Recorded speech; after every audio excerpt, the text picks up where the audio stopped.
కాదండి, మీ హయాంలో ఒక్కరి మీద మీరు యాక్షన్ తీసుకున్నారా? ఇన్ని మాటలు మాట్లాడుతున్నారు, ఎవరిని తీసుకున్నారు?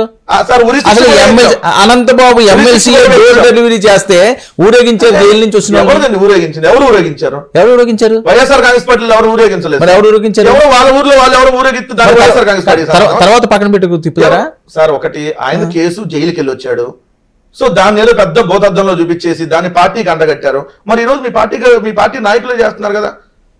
ఒక మహిళా ఉద్యోగం పక్కన ఒక వస్తామని అడుగుతున్నాడు మీ జనసేన. ఎవరు ఆయన కందులు దుర్గేష్ కదా, కాకినాడ రూరల్ ఎమ్మెల్యే పంతం నానాజీ అనుచరుడు, ఓ మహిళా ఉద్యోగిని పక్కలోకి వస్తామని అడుగుతున్నాడు. ఇదే జనసేన. సుందరపు విజయ్ కుమార్ అనే జనసేన ఎమ్మెల్యే మొన్నటిదాకా అధికార ప్రతినిధిగా ఉన్నాడు, మనతో పాటు డిబేట్ లో కూడా వచ్చాడు, మీకు తెలుసు. ఆయన ఒక విలేకరుని కిడ్నాప్ చేశాడు. ఏం చర్యలు తీసుకున్నారు? మీ నాదెండ్ల మనోహర్ నియోజకవర్గంలో ఒక అమ్మాయిని హత్య చేశాడు మీ తెలుగుదేశం నాయకుడు. విలేకరుని కిడ్నాప్ చేయడం ఏంటి? చేశాడు విలేకరుని కిడ్నాప్ చేస్తే పవన్ కళ్యాణ్ మనం ఎంకరేజ్ చేసినట్టే కదా, చర్యలు తీసుకోవాలి కదా. కేసులే ఉల్టా మా మీద. ఎవరిని? వైసీపీ వాళ్ళ ఏ విలేకరుని కిడ్నాప్ చేశారు. సో ఇలాంటి సంఘటనలు కోకొల్లలు మీ దగ్గర నడుస్తా ఉన్నాయి. ఇదే హిందూపురంలో అత్తాకోడలో గ్యాంగ్ రేప్ చేశారు. ఏడ పట్టుకుని ఏడ అరెస్ట్ చేశారు. మచ్చుమరిలో 4 నెలలు దాటింది, అమ్మాయి శవం దొరకలే అప్పటి వరకు. పెద్ద పరిపాలిస్తున్నారు కదా సార్. మీరు అన్న పవర్ ఇచ్చారు కదా పవన్ కళ్యాణ్కి. ఏం చేస్తున్నావు పవర్తో?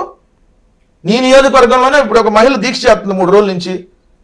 ఏం చేస్తున్నారు? వర్రా రవీందర్ రెడ్డికి వైసీపీకి సంబంధం ఏంటి సార్?